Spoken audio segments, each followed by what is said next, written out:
Berikut ini kita akan mendengarkan pengajaran firman Tuhan yang akan disampaikan oleh Pastor Paulus Seno Suharsana yang akan mengubahkan pola pikir dan cara pandang kita dalam memaknai kehidupan. Dari The Way Family Church, selamat mendengarkan. Shalom saudara, bersama saya kembali di dalam ibadah JKI The Way. Di pertemuan kali ini kita akan coba mempelajari orang-orang hebat yang ada di Alkitab, saudara. Saya akan coba untuk mengeksposisi pribadi-pribadi yang luar biasa di Alkitab. Dengan harapan semua kita nanti bisa memperhatikan karakter apa yang bisa kita contoh dari mereka. Dan karakter buruk apa yang mereka praktekkan yang mestinya tidak kita ulangi dalam kehidupan kita di dunia ini. Dan di pertemuan kali ini kita akan belajar dari orang hebat yang namanya Ishak, saudara. Nah untuk itu sebelum kita mengeksposisinya dan kita mempelajari dari pribadi yang namanya Ishak ini, kita terlebih dahulu membuka satu ayat di dalam Kejadian pasal 21 ayat 1 sampai ke 3, saudara. Kejadian pasal 21 ayat 1 sampai dengan ayat yang ketiga. Ishak lahir. Tuhan memperhatikan Sarah seperti yang difirmankannya dan Tuhan melakukan kepada Sarah seperti yang dijanjikannya. Maka mengandunglah Sarah, lalu ia melahirkan seorang anak laki-laki bagi Abraham dalam masa tuanya pada waktu yang telah ditetapkan sesuai dengan firman Allah kepadanya. Abraham menamai anaknya yang baru lahir itu Ishak yang dilahirkan Sarah baginya. Haleluya. Saudara, inilah pertama kali muncul nama Ishak di dalam Alkitab kita ini. Kalau kita memperhatikan secara etimologi, saudara, etimologi yang di dalam Alkitab tentunya, Ishak itu berarti tertawa, saudara. Kenapa dinamakan oleh bapaknya Abraham? Kenapa anak ini dinamakan oleh ibunya Sarah dengan tertawa, dengan Ishak ini, saudara? Kalau kita perhatikan, saudara, diberi nama Ishak karena ketika Tuhan berjanji kepada Abraham dan Sarah bahwa mereka akan punya anak, dipastikan oleh Tuhan mereka akan punya anak kandung, ya. Mereka itu sudah dalam usia yang cukup lanjut. Alkitab katakan Abraham sudah usia 100 tahun dan juga Sarah sudah usia 90 tahun. Dan berita atau janji Tuhan bahwa mereka yang sudah tua renta ini bisa mempunyai anak membuat mereka tertawa, saudara. Ya, coba kita baca dulu Kejadian pasal 18 ayat 12, saudara.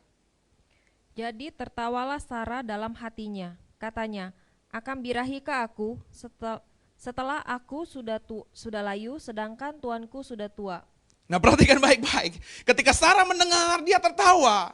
Ya, akan birahikah aku kepada tuanku, padahal aku sudah layu dan tuanku sudah tua, sudah lemah, saudara. Jadi janji Tuhan itu direspon oleh Sarah dengan tertawa dan memang akhirnya anak itu dinamakan Ishak.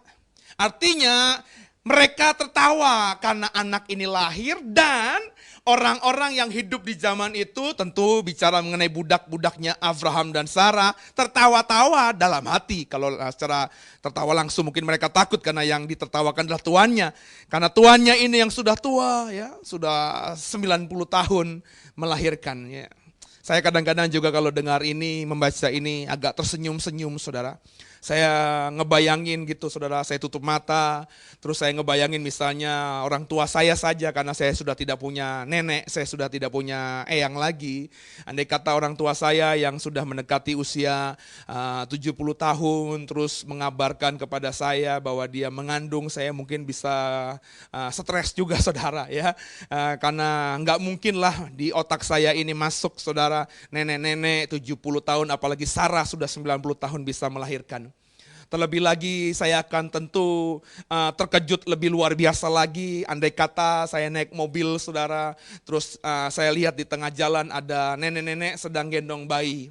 Terus saya perhatikan bukan sekedar gendong tapi menyusui bayinya saudara. Bisa dibayangkan kalau nenek-nenek kita tanya dan kita perhatikan sedang memberikan ASI kepada bayi yang digendongnya, tentu mungkin saudara bukan saja stres, tapi saudara juga mungkin bisa mati berdiri saudara ya. Ini hal yang membuat kita bisa tertawa. Dan itulah yang terjadi kalau kita baca kembali Kejadian pasal 21 ayat 6 sampai dengan ayat 7-nya saudara ya. Ini jelas sekali. Silakan. Berkatalah Sarah, Allah telah membuat aku tertawa, setiap orang yang mendengarnya akan tertawa karena aku. Lagi katanya, siapakah tadinya yang dapat mengatakan kepada Abraham, Sarah menyusui anak, namun aku telah melahirkan seorang anak laki-laki baginya pada masa tuanya. Nah inilah Ishak saudara ya. Sarah berkata Allah telah membuat aku tertawa, bukan saja di situ ya. Setiap orang yang mendengarnya, setiap orang yang melihatnya akan tertawa karena aku. So Ishak ini memang artinya tertawa saudara. Nah lepas dari latar belakang tentang etimologi nama Ishak saudara ya. Kalau kita memperhatikan biografinya Ishak ini, Ishak itu saya percaya semua orang Kristen pernah mendengar namanya ya. Saya yakin gak ada orang Kristen yang rajin ke gereja tidak pernah dengar nama Ishak.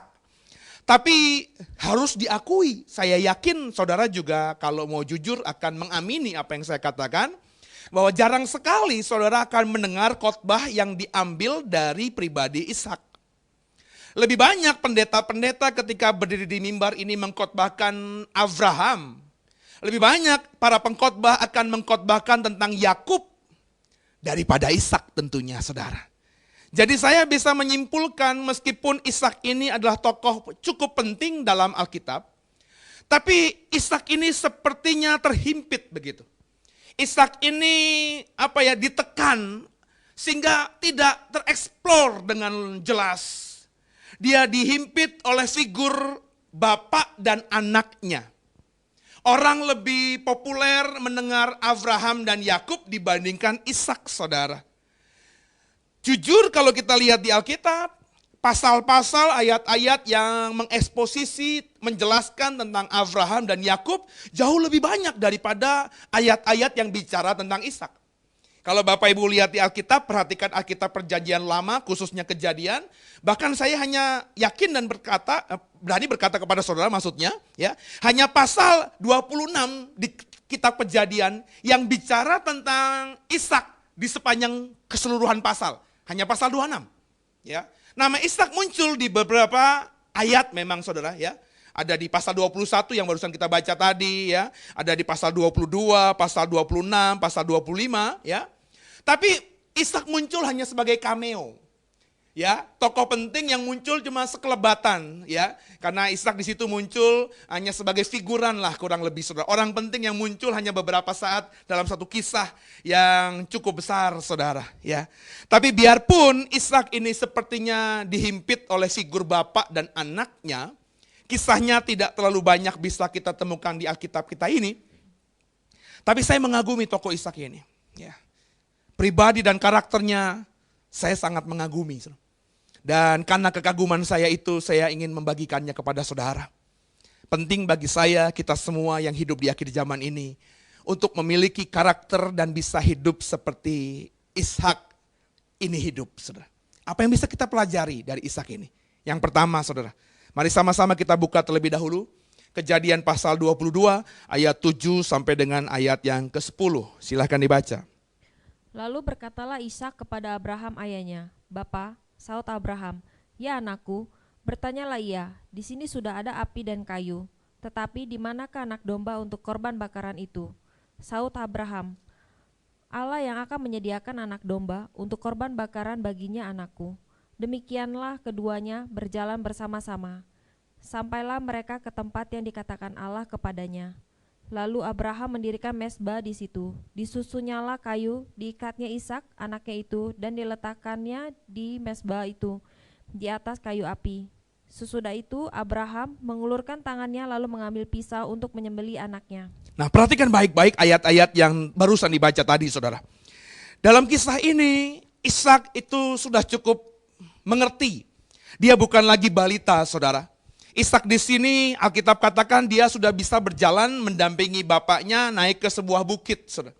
Untuk bisa naik ke sebuah bukit, ya dibutuhkan tenaga. Jadi tidak mungkin Ishak ini masih usia balita. Beberapa tafsiran mengatakan Ishak dalam peristiwa ini sudah mendekati usia 12 tahun kurang lebih, saudara. Ya, usia anak kelas 5, kelas 6 atau kelas 1 SMP kita ini cukup punya kekuatan untuk memikul kayu, ya, berjalan cukup jauh dan naik ke bukit, saudara. Ya, dalam peristiwa ini Ishak itu sudah punya pemahaman juga tentunya kalau kita yakini dia usia segitu. Dia bertanya kepada bapaknya, mau kemana Pak? Ya, kita akan persembahkan korban kepada Allah di bukit itu. Ya, Ishak tidak bertanya. Ishak kemudian bertanya, di mana kambing dombanya? Nanti Allah yang menyiapkan. Ishak juga enggak bertanya lagi. Tapi di satu titik di mana Abraham kemudian menumpuk kayu-kayu menjadi mezbah, menaruh batu maksud saya menjadi mezbah, terus menaruh kayu di atasnya, mempersiapkan api dan mengikat Ishak. Ishak pasti sudah punya pemahaman bahwa dia yang akan dikorbankan, saudara. Ishak tentu tidak berpikir ini main-mainan begitu, ya, main kucing-kucingan dengan bapaknya. Enggak. Ketika dia lihat bapaknya nyusun batu menjadi mezbah, ketika dia lihat bapaknya naruh kayu di atas mezbah, ketika dia lihat dan rasakan bapaknya mengikat tangannya dan menaruh dia di atas mezbah itu, Ishak yang usianya kurang lebih 10-12 tahun ini pasti sudah punya pemahaman bahwa dialah yang akan dikorbankan, dialah yang akan dibunuh oleh bapaknya. Tapi perhatikan baik-baik. Dalam peristiwa itu, Ishak sama sekali tidak ada perlawanan. Ishak benar-benar menjadi anak yang luar biasa. Dari sini saya menafsirkan, saudara. Ishak inilah seorang yang tidak suka bertengkar, tidak suka melawan. Ishak menjadi orang yang lemah lembut. Dan memang kalau Bapak Ibu perhatikan ayat-ayat yang bicara tentang Ishak, kau tidak akan pernah ketemu ada peristiwa di mana Ishak membunuh orang atau berperang dengan orang lain, saudara. Dia orang yang tidak mau melawan, dia orang yang benar-benar tidak suka yang namanya pertengkaran, perdebatan itu. Mungkin kau berpikir dengan peristiwa tadi, oh itu karena bapaknya kan Pak Seno. Ya tentu saja dia respect dengan bapaknya. Oh tapi nanti dulu, saudara. Ada satu peristiwa lain yang saya mau sharingkan dengan saudara, tercatat dalam Kejadian pasal 26 ayat 1. Kemudian nanti dilanjutkan ayat 12 sampai dengan ayat 22-nya. Kejadian 26 ayat 1 terlebih dahulu, kemudian dilanjutkan ayat 12 sampai ayat 22-nya. Silakan. Maka timbullah kelaparan di negeri itu. Ini bukan kelaparan yang pertama yang telah terjadi dalam zaman Abraham. Sebab itu Ishak pergi ke Gerar kepada Abimelek, raja orang Filistin. Maka menaburlah Ishak di tanah itu, dan dalam tahun itu juga ia mendapat hasil 100 kali lipat, sebab ia diberkati Tuhan. Dan orang itu menjadi kaya, bahkan kian lama kian kaya, sehingga ia menjadi sangat kaya. Ia mempunyai kumpulan kambing, domba, dan lembu sapi serta banyak anak buah. Sehingga orang Filistin itu cemburu kepadanya. Segala sumur yang digali dalam zaman Abraham, ayahnya, oleh hamba ayahnya itu, telah ditutup oleh orang Filistin dan ditimbun dengan tanah. Lalu kata Abimelek kepada Ishak, pergilah dari tengah-tengah kami, sebab engkau telah menjadi jauh lebih berkuasa daripada kami. Jadi pergilah Ishak dari situ dan berkemahlah ia di lembah Gerar, dan ia menetap di situ. Kemudian Ishak menggali kembali sumur-sumur yang digali dalam zaman Abraham ayahnya, dan yang telah ditutup oleh orang Filistin sesudah Abraham mati. Disebutkannya nama sumur-sumur itu menurut nama-nama yang telah diberikan oleh ayahnya. Ketika hamba-hamba Ishak menggali di lembah itu, mereka mendapati di situ mata air yang berbual-bual airnya. Lalu bertengkarlah para gembala Geral dengan para gembala Ishak, kata mereka, "Air ini kepunyaan kami." Dan Ishak menamai sumur itu Esek, karena mereka bertengkar dengan dia di sana. Kemudian mereka menggali sumur lain, dan mereka bertengkar juga tentang itu. Maka Ishak menamai sumur itu Sitna. Ia pindah dari situ dan menggali sumur yang lain lagi. Tetapi tentang sumur ini mereka tidak bertengkar. Sumur ini dinamainya Rehobot, dan ia berkata, "Sekarang Tuhan telah memberikan kelonggaran kepada kita, sehingga kita dapat beranak cucu di negeri ini." Nah, perhatikan baik-baik saudara. Apa yang saya katakan bahwa Ishak itu adalah pribadi yang gak suka bertengkar. Ishak itu pribadi yang tidak mau melawan, tidak suka pertengkaran. Itu terbukti saudara. Bukan saja ketika ia berhadapan dengan bapaknya, ayah kandungnya Abraham, tapi ketika ia berhadapan dengan orang Filistin. Alkitab katakan di pasal 26 ada kekeringan di tanah perjanjian. Kemudian oleh perintah Tuhan, Ishak pergi ke daerah Gerar, saudara ya. Di daerah orang Filistin, rajanya Abimelek. Dia menjadi seorang yang menjadi orang asing di tempat itu. Diizinkan oleh Abimelek, oleh raja orang Gerar, raja orang Filistin itu. Kemudian di situ dia semakin bertambah kaya. Alkitab katakan yang menarik saudara, ya, ia menjadi kaya, semakin kaya dan sangat kaya saudara. Singkat cerita, akhirnya Ishak mencoba menggali sumur-sumur yang pernah digali bapaknya. Kalau Bapak Ibu ingat kisah sebelumnya, Abraham pernah juga ada di situ ketika tanah perjanjian juga mengalami kelaparan. Ya, Abraham ada di situ, dia menggali sumur, tapi ketika Abraham kembali ke tanah perjanjian, sumur itu oleh orang-orang Filistin ditutup. Berarti orang Filistin tidak mengakui sumur itu. Mungkin saja ditutup karena airnya sudah habis, saudara. Tapi Ishak kemudian ketika ada di tanah itu sedang mengalami kekeringan, dia coba menggali, mencari lagi sumur-sumur yang pernah digali bapaknya. Ya, ketika dia ketemu titik sumur yang pernah digali bapaknya, dia gali sumur itu. Alkitab katakan airnya berbual-bual, banyak sekali airnya. Padahal sumur itu sudah ditutup oleh orang-orang Filistin. Melihat hal itu, perhatikan baik-baik di ayat yang 20, orang-orang Filistin mau merebutnya. Itu sumur kami, ya. Tapi apa yang terjadi, saudara? Yang menggali Ishak, sumur itu pun sumur bapaknya, tapi ketika diklaim oleh orang Filistin, Alkitab katakan dia melepaskannya, ya. Sumur itu dinamakan Esek. Kemudian si Ishak dan gembala-gembalanya pindah ke tempat lain, menggali sumur berikutnya yang pernah digali bapaknya yang sudah juga ditutup oleh orang-orang Filistin. Dia gali sumurnya, ketemu airnya berbual-bual, diklaim lagi sama orang Filistin. Saudara, apa yang terjadi? Ishak melepaskannya, merelakannya. Sumur itu dinamakan sumur Sitna. Baru kali ketiga, saudara, ketika dia menggali sumur punya bapaknya yang sudah ditutup oleh orang Filistin. Dia tidak bertengkar, orang Filistin tidak mengklaim, ya, sehingga akhirnya dia menjadi pemilik sumur itu dan dinamakan Rehobot. Saudara harus perhatikan baik-baik. Jangan pernah berpikir Ishak ketika sumur-sumur yang digalinya kembali itu direbut atau diklaim oleh orang Filistin, terus dia mengalah, itu karena dia tidak punya kekuatan.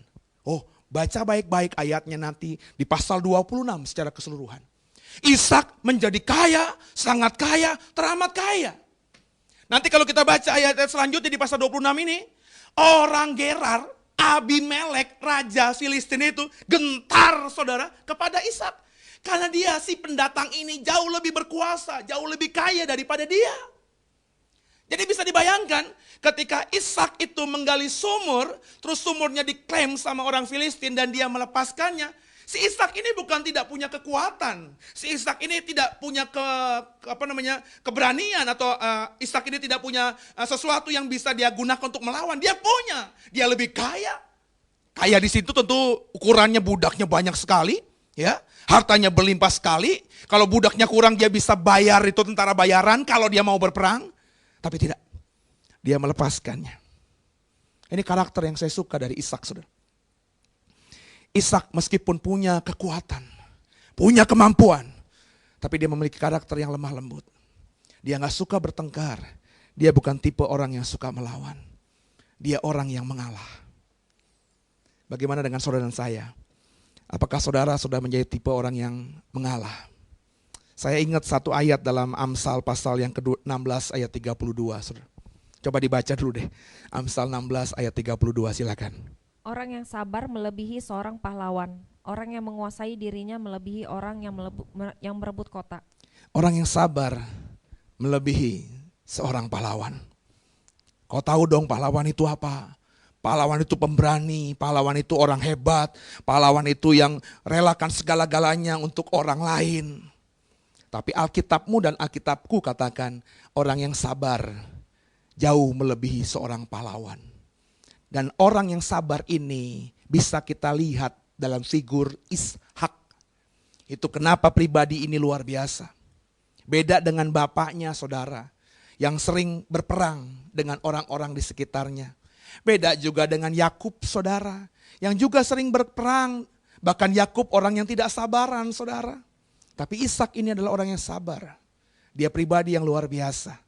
Yang pertama yang bisa kita contoh dari Ishak pada kesempatan ini. Ishak adalah seorang yang tidak suka bertengkar. Ishak tidak suka melawan. Dia orang yang panjang sabar. Semoga saudara bisa mencontoh karakter Ishak yang satu ini. Yang berikutnya, mari sama-sama kita buka ayat berikutnya saudara. Coba kita baca pasal 26 ayat 16. Kemudian dilanjutkan langsung pasal 26 itu di ayat yang ke-26 sampai dengan ayat 31. Saudara, silahkan. Lalu kata Abimelek kepada Ishak, pergilah dari tengah-tengah kami, sebab engkau telah menjadi jauh lebih berkuasa daripada kami. Datanglah Abimelek dari Gerar mendapatkannya, bersama-sama dengan Ahuzat sahabatnya dan Pikol kepala pasukannya. Tetapi kata Ishak kepada mereka, mengapa kamu datang mendapatkan aku? Bukankah kamu benci kepadaku dan telah menyuruh aku keluar dari tanahmu? Jawab mereka, kami telah melihat sendiri bahwa Tuhan menyertai engkau. Sebab itu kami berkata, baiklah kita mengadakan sumpah setia antara kami dan engkau. Dan baiklah kami mengikat perjanjian dengan engkau, bahwa engkau tidak akan berbuat jahat kepada kami, seperti kami tidak mengganggu engkau, dan seperti kami semata-mata berbuat baik kepadamu, dan membiarkan engkau pergi dengan damai. Bukankah engkau sekarang yang diberkati Tuhan? Kemudian Ishak mengadakan perjamuan bagi mereka, lalu mereka makan dan minum. Keesokan harinya, pagi-pagi bersumpah-sumpahanlah mereka. Kemudian Ishak melepas mereka, dan mereka meninggalkan dia dengan damai. Nah, perhatikan baik-baik saudara, ayat-ayat yang barusan dibaca tadi, clear, jelas. Ini karakter yang luar biasa yang bisa kita contoh dalam diri Ishak saudara. Di ayat yang ke-16 tadi, Abimelek, Raja Gerar, orang Filistin itu mengusir Ishak dari tanahnya. Kenapa? Karena kalau kita lihat ayat yang di atasnya, ayat 13-14, Ishak sudah menjadi kaya, kian lama kian kaya, sehingga ia menjadi sangat kaya. Ia mengumpulkan kambing domba, lembu sapi, banyak anak buah, sehingga orang Filistin cemburu kepadanya. Si Abimelek ini melihat kuasa dan kekayaan Ishak jauh lebih besar daripadanya, mengusir. Kenapa? Ketakutan kan saudara? Ketika Ishak diusir, saudara, Abimelek memperlakukan dia dengan hina tentunya. Orang diusir itu tidak ada yang dengan kebanggaan, saudara. Kalau saudara diusir dari kontrakanmu, saudara, tentu saudara merasa terhina. Ishak teorinya, logikanya, ketika diusir sama Abimelek, dia terhina. Kalau kau jadi Ishak, kalau kau dalam posisi Ishak, punya kekuatan, punya kekayaan, diusir sama orang, kira-kira apa yang kau kerjakan? Kau ngelawan pasti. Siapa lo? Tapi Ishak saudara meskipun terhina dan dia punya kekuatan, kekayaan. Kalau dia mau lawan Abimelek, dia pergi dari tanah Gerar itu. Saudara, apa yang terjadi saudara? Kalau kita baca ayat-ayat 26 sampai 31 tadi. Begitu diberkatinya Ishak oleh Tuhan. Sehingga akhirnya Abimelek itu berpikir, wah jangan-jangan nanti Ishak balas dendam karena sudah diusir kan. Sakit hati dia, wah habis kita. Abimelek dan beberapa orang datang kepada Ishak. Apa yang terjadi? Apa yang diperlakukan Ishak kepada mereka? Ini yang luar biasa. Ishak menjamu mereka dengan perjamuan. Ishak mengundang dia makan di meja makannya. Ishak menerima mereka dan menjamu mereka dengan apa yang dia makan, apa yang dia minum. Bapak Ibu harus lihat konteksnya. Kalau kau hidup di zamannya Ishak saudara, kau dijamu sama orang kaya, makan makanannya, minum minumannya, di meja makannya, kau berarti dihormati dan dianggap tuan. Si tuan rumah menganggap kau lebih mulia daripada dirinya. Bayangkan saudara, Ishak sudah dipermalukan oleh Abimelek. Tapi ketika Abimelek datang kepadanya, dia enggak tepuk dada, siapa kamu? Kau sudah mengusirku kan? Kau sudah mempermalukan aku, ngapain ke sini? Mestinya kan itu, kalau kau dan aku jadi Ishak, mestinya itu yang kita perlakukan kepada Abimelek. Tapi tidak, dia undang Abimelek, dia kasih makanan-makanannya, dia kasih minuman-minumannya, dia perjamukan Abimelek di meja makannya. Luar biasa saudara, artinya apa? Ishak benar-benar tidak punya akar pahit terhadap Abimelek. Ishak benar-benar mengampuni Abimelek meskipun dia sudah dipermalukan. Bagaimana hidupmu kekasih Tuhan? Apakah kau dalam hidupmu, pengarungan hidupmu di bumi ini sebagai orang percaya sudah mengampuni banyak orang yang sudah menyakitimu? Apakah kau tidak memiliki akar pahit sakit hati terhadap orang-orang yang sudah menjolimimu? Saya takutnya ketika kau sudah punya kekuatan, saya takutnya ketika kau sudah punya kekayaan, kau merasa dirimu sudah lebih hebat daripada orang yang dulu pernah menghakimimu, mengusirmu, mempermalukanmu, menjolimimu. Kau berniat untuk membalaskan dendammu kepadanya. Saya takut itu saudara. Sekarang mungkin tidak karena kau belum punya kekuatan. Tapi saya takutin nanti ketika Tuhan berkati dirimu jauh lebih daripada dia, kau membalas dendammu kepada dia. Apa yang kita perhatikan dan kita pelajari dari Ishak adalah bertolak belakang dengan apa yang ada di keinginan kita sehari-hari. Ishak mengampuni. Ishak tidak punya sakit hati terhadap orang yang sudah menyakitinya. Kalau Bapak Ibu membaca lagi misalnya ya, pasal 25 ayat 7 sampai 10 ya. Coba dibaca dulu lah supaya kita bisa mengerti konteks yang saya mau sampaikan. Kejadian 25 ayat 7 sampai 10 saudara. Abraham meninggal dan dikuburkan. Abraham mencapai umur 175 tahun. Lalu ia meninggal, ia mati pada waktu telah putih rambutnya, tua dan suntuk umur. Maka ia dikumpulkan kepada kaum leluhurnya. Dan anak-anaknya Ishak dan Ismail menguburkan dia dalam gua Makpela di padang Efron bin Sohar, orang Het itu, padang yang letaknya di sebelah timur Mamre, yang telah dibeli Abraham dari Bani Het.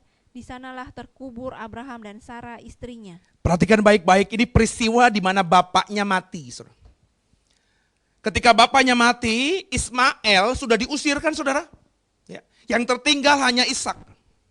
Selama puluhan tahun, di sekitar Abraham, orang hanya tinggal ingat Ishak lah yang mewarisi apa yang dimiliki oleh Abraham. Orang-orang tahu bahwa ahli waris Abraham tinggal Ishak, saudara. Ya, ketika Abraham mati, perhatikan baik-baik, Ismail ada di situ. Saya nggak tahu, kita nggak bisa mengatakan dengan clear karena Alkitab tidak mengatakannya. Apakah ada unsur-unsur Ismail mengklaim sebagian harta yang bisa dia klaim menjadi miliknya di situ? Apakah Ismail di situ ingin menunjukkan dirinya kepada orang banyak bahwa dia adalah anaknya Abraham juga? Kita juga tidak bisa menafsirkannya seperti itu karena ayatnya tidak jelas. Tapi ada kemungkinan ke sana. Apa yang terjadi? Ishak, Alkitab katakan, dia terima Ismail menguburkan ayahnya bersama-sama dengan dia. Sekali lagi kau lihatnya harus dengan konteks aslinya. Kalau kau adalah ahli waris satu-satunya, terus tiba-tiba ada orang yang secara genetika memang punya darah bapakmu, terus tiba-tiba yang sudah puluhan tahun tidak bersama denganmu, orang gak tahu lagi, gak kenal lagi dia, datang ujuk-ujuk. Halo, apa yang terjadi? Kau pasti akan ngusir. Siapa kamu? Kau sudah diusir. Teorinya begitu saudara. Tapi tidak. Tidak dilakukan Ishak. Itu artinya semakin jelas kita ingin mengatakan kepada saudara bahwa Ishak ini memang orang yang benar-benar mengampuni. Punya hati yang lembut, punya hati yang patut Bapak, Ibu dan saya contoh. Itu karakter kedua yang bisa kita pelajari dan kita kerjakan dalam sisa hidup kita. Belajar dari figur yang namanya Ishak ini. Yang berikutnya Bapak Ibu, yang ketiga. Coba kita kembali ke Kejadian pasal 22 ayat 7 sampai 10 tadi. Nggak usah dibaca karena sudah dibaca. Ya. Dalam ayat-ayat tadi si Ishak mau dibunuh sama bapaknya. Ishak mau dipersembahkan kepada Tuhan oleh bapaknya Abraham. Bisa bayangkan? Ishak yang sudah usia saya bilang tadi 10 sampai 12 tahun. Dia ketika diikat tangannya oleh bapaknya, dia mau dipopong, mau ditaruh di atas mezbah itu. Ishak diam saja, saudara.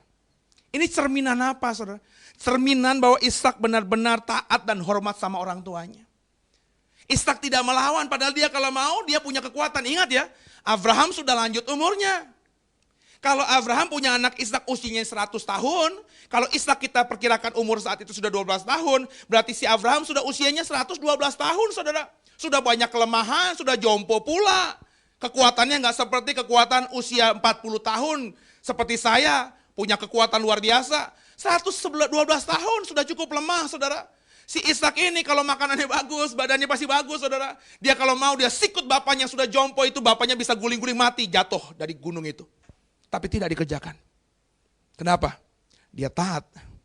Dia hormat kepada orang tuanya. Luar biasa, saudara ya. Ada satu lagi peristiwa yang saya berani berkata bahwa sepanjang hidupnya dia taat dan hormat kepada orang tuanya. Coba kita baca. Ini menarik banget, saudara. Kejadian 24 ayat 1 sampai 4. Kejadian 24 ayat 1 sampai 4, Bapak Ibu baca.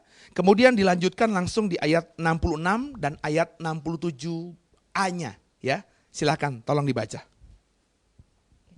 Adapun Abraham telah tua dan lanjut umurnya, serta diberkati Tuhan dalam segala hal. Berkatalah Abraham kepada hambanya yang paling tua dalam rumahnya, yang menjadi kuasa atas segala kepunyaannya, katanya, "Baiklah, letakkan tanganmu di bawah pangkal pahaku, supaya aku mengambil sumpahmu demi Tuhan, Allah yang punya langit dan yang punya bumi, bahwa engkau tidak akan mengambil untuk anakku seorang istri dari antara perempuan Kanaan yang diantaranya aku diam, tetapi engkau harus pergi ke negeriku dan kepada sanak saudaraku untuk mengambil seorang istri bagi Ishak anakku." Ya, lanjutkan ayat 66-nya dan ayat 67a-nya. Kemudian hamba itu menceritakan kepada Ishak segala yang dilakukannya. Lalu Ishak membawa Ribka ke dalam kemah Sarah ibunya dan mengambil dia menjadi istrinya. Ishak mencintainya dan demikian dia dihiburkan setelah ibunya meninggal. Nah, perhatikan baik-baik, saudara. Ini peristiwa Ishak bertemu dengan Ribka. Ishak dalam peristiwa ini kita akhirnya mengetahui bahwa dia ketemu Ribka, menikah dengan Ribka karena dijodohkan. Yang mau menjodohkan itu bapaknya Abraham, saudara. Saudara mungkin berpikir, apa maksudnya Pak Seno ngomong ini? Yang harus kau perhatikan lagi, lihat konteksnya. Ishak itu anak muda, saudara. Tapi nggak seperti anak-anak mudamu di luar sana yang bisa kau lihat sehari-hari. Ingat, Ishak ini anak muda yang sekaligus menjadi ahli waris orang kaya. Kalau Bapak Ibu perhatikan siapa Abraham, Abraham berkali-kali bisa mengalahkan raja-raja yang ada di sekitarnya. Alkitab memang tidak pernah mengatakan Abraham adalah seorang raja. Tapi karena kita baca di Alkitab dia bisa mengalahkan raja-raja lain yang ada di sekitarnya, kita juga bisa berasumsi Abraham itu seorang raja, bahkan raja yang sangat berkuasa di zaman itu. Dalam perspektif inilah kita akhirnya punya pemahaman bahwa Ishak ini putra mahkota, saudara. Putra mahkota, anak muda, dan masih single, saudara. Kaya raya pula. Coba kalau saudara sudah punya pemahaman ini, saya tanya sama saudara ya, apa susahnya dia cari jodoh sendiri? Anak kaya, muda, ganteng, ahli waris satu-satunya, bapaknya dan bapaknya konglomerat, luar biasa. Apa susahnya laki-laki dengan tipikal ini mencari perempuannya sendiri? Saya yakin kalau dia mau, dia tinggal tunjuk semua perempuan pasti kleper-kleper sudah mau menjadi istrinya dia. Siapa yang gak mau jadi istri orang kaya, satu-satunya ahli waris bapaknya? Tapi ketika Abraham yang tua renta, sekali lagi tua renta, ya, ketika Ishak tadi mau dibunuh bapaknya usianya 12 tahun, Abraham kurang lebih 112 tahun. Peristiwa ini jauh setelah itu. Berarti Abraham sudah tua renta lagi. Mungkin sudah cukup pikun saat itu, saudara. Ketika Abraham bilang, carikan jodoh buat anakku. Ishak tahu nggak? Tahu. Apa kata dia? Dia diam saja. Dia taat sama bapaknya. Yang menariknya lagi saudara, siapa yang disuruh Abraham untuk carikan jodoh bagi Ishak? Bujangnya. Pembantunya. Saudara bisa percayakan anakmu dapat jodoh dari pembantumu? Bujang di sini budak loh saudara ya. Budak belian yang dibeli di pasar-pasar budak. Abraham suruh budaknya ini untuk pergi kembali ke kampungnya di Ur-Kasdim. Dengar, perhatikan baik-baik ya. Untuk mencari keluarga yang masih ada di sana, perempuan untuk menjadi istri bagi anaknya. Yang dikasih perintah ini bujang, pembantu. Yang secara pengetahuan, pendidikan pasti di bawah Abraham. Selera juga mungkin begitu. Ishak tahu saudara yang disuruh cari siapa.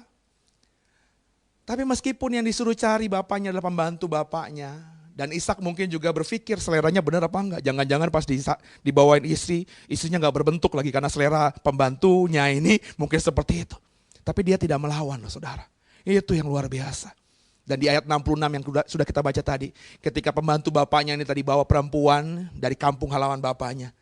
Alkitab katakan saudara, Ishak langsung menerima perempuan itu. Menikahinya dan membawanya dia masuk ke dalam kemah ibunya yang sudah mati. Demikianlah Alkitab katakan Ishak dihiburkan setelah kematian ibunya. Ishak benar-benar menjadi luar biasa bagi saya. Kenapa? Karena dia meskipun punya kekuatan apapun ketika bapaknya ngomong kamu harus cari perempuan dari kampung halamanku. Dan dia tahu yang disuruh cari perempuan oleh bapaknya adalah bujang bapaknya, pembantu bapaknya. Karena dia tahu ini perintah bapaknya, dia taat. Berapa banyak kita yang masih bisa taat kepada orang tua ketika kita sudah punya kekuatan finansial dan lain sebagainya. Berapa banyak kita yang masih bisa taat dan hormat sama orang tua ketika orang tua kita sudah tua, jompo, pikun. Berapa banyak anak-anak muda Kristen yang benar-benar bisa hormat ditunjukkan lewat perbuatan kepada orang tuanya. Ishak melakukan hal itu sepanjang hidupnya. Saudara mengerti? Dia dicarikan jodoh oleh pembantu bapaknya. Dan karena dia tahu itu perintah bapaknya, dia terima perempuan yang dibawa pembantu bapaknya itu bagi dia. Ishak taat dan hormat kepada orang tuanya. Karakter luar biasa yang harus kita contoh. Tidak bisa dikerjakan oleh Yakub ini. Karena Alkitab katakan Yakub malah mengadali Ishak kan. Tapi Ishak benar-benar hormat penuh kepada bapaknya sepanjang Abraham hidup. Itu yang ketiga. Yang keempat, kita baca. Di Kejadian 24 ayat 62 sampai dengan 67 saudara. Coba kita baca terlebih dahulu. Kejadian 24 ayat 62 sampai 67. Adapun Ishak telah datang dari arah sumur Lahai Roi. Ia tinggal di tanah Negeb. Menjelang senja, Ishak sedang keluar untuk berjalan-jalan di padang. Ia melayangkan pandangnya, maka dilihatnyalah ada unta-unta datang. Ribka juga melayangkan pandangnya, dan ketika dilihatnya Ishak, turunlah ia dari untanya. Katanya kepada hamba itu, siapakah laki-laki itu yang berjalan di padang ke arah kita? Jawab hamba itu, dialah tuanku itu. Lalu Ribka mengambil telekungnya dan bertelekunglah ia. Kemudian hamba itu menceritakan kepada Ishak segala yang dilakukannya. Lalu Ishak membawa Ribka ke dalam kemah Sarah ibunya dan mengambil dia menjadi istrinya. Ishak mencintainya dan demikian ia dihiburkan setelah ibunya meninggal. Haleluya. Ini karakter berikutnya yang bisa kita contoh dari Ishak, kekasih Tuhan. Hal ini tidak bisa dilakukan oleh bapaknya Abraham sekalipun. Yang Alkitab katakan dia adalah bapak orang beriman. Sikap yang kita pelajari keempat ini nggak bisa juga dikerjakan oleh Yakub, anaknya Ishak ini. Meskipun tiga nama ini adalah tiga nama yang Alkitab katakan dengan jelas diberkati Tuhan. Tapi yang dikerjakan Ishak tidak bisa dikerjakan oleh bapa dan anaknya. Apa itu saudara? Ishak adalah orang yang benar-benar setia kepada pasangannya. Alkitab katakan saudara Abraham punya istri lebih dari satu. Ketika Sarah masih hidup, dia mengambil Hagar menjadi istrinya. Ketika Hagar diusir, Sarah mati, kemudian Alkitab juga mengatakan Abraham mengambil Ketura, perempuan lain, menjadi istrinya. Sepanjang hidupnya Abraham paling tidak menurut Alkitab punya istri 3 saudara. Sarah, Hagar, dan Ketura. Kemudian kalau kita memperhatikan Yakub kita tahu dia punya banyak istri saudara. Paling tidak dia punya 2 istri dan juga perempuan lain yang dia anggap sebagai selirnya. Ya, budak dari istrinya juga diperistri oleh Yakub. Dia punya 4 perempuan paling tidak saudara.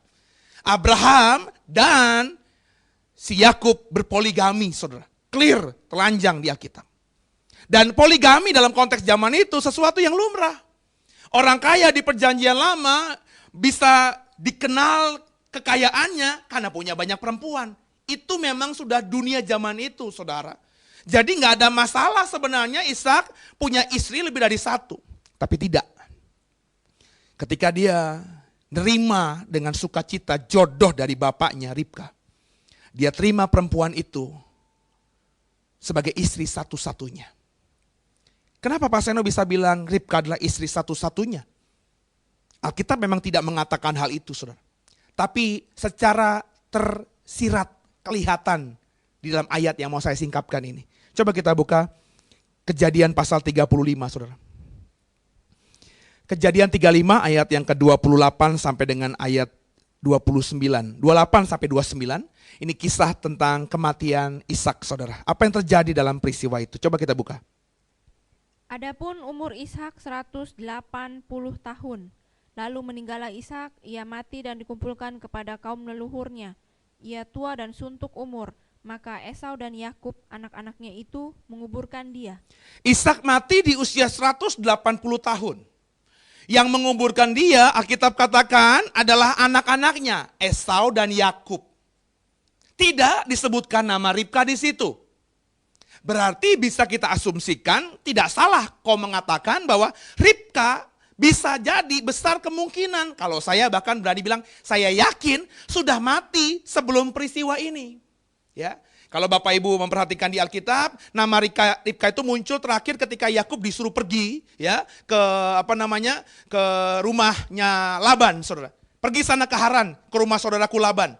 Nah, setelah Yakub pergi, nama Ribka di Alkitab kita hilang. Bisa jadi Ribka memang mati di antara peristiwa Yakub pergi ke rumah Laban. Kenapa? Alkitab katakan Ribka sangat mengasihi Yakub begitu rupa. Sehingga anaknya itu ketika pergi kehilangan anak yang dicintai. Esau pun pergi, Alkitab katakan.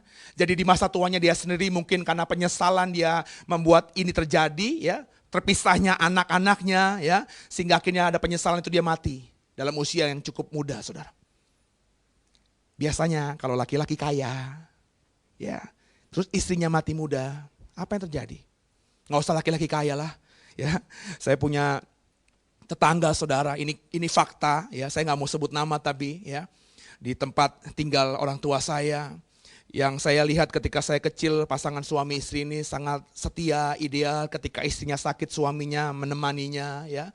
Saya pikir mereka akan pasangan soulmate sehidup semati. Gak lama istrinya mati, saudara. Sudah cukup umur saat itu. Jadi si bapak ini juga sudah cukup umur, saudara. Ya, gak lama saya tahu istrinya mati ini. Saya dengar kabar bahwa si bapak ini sudah punya istri baru. Yang tidak lain bukan adalah pembantunya dulu, saudara. Bayangkan, saudara. Sudah tua, istrinya belum lama mati. Dia tidak tahan.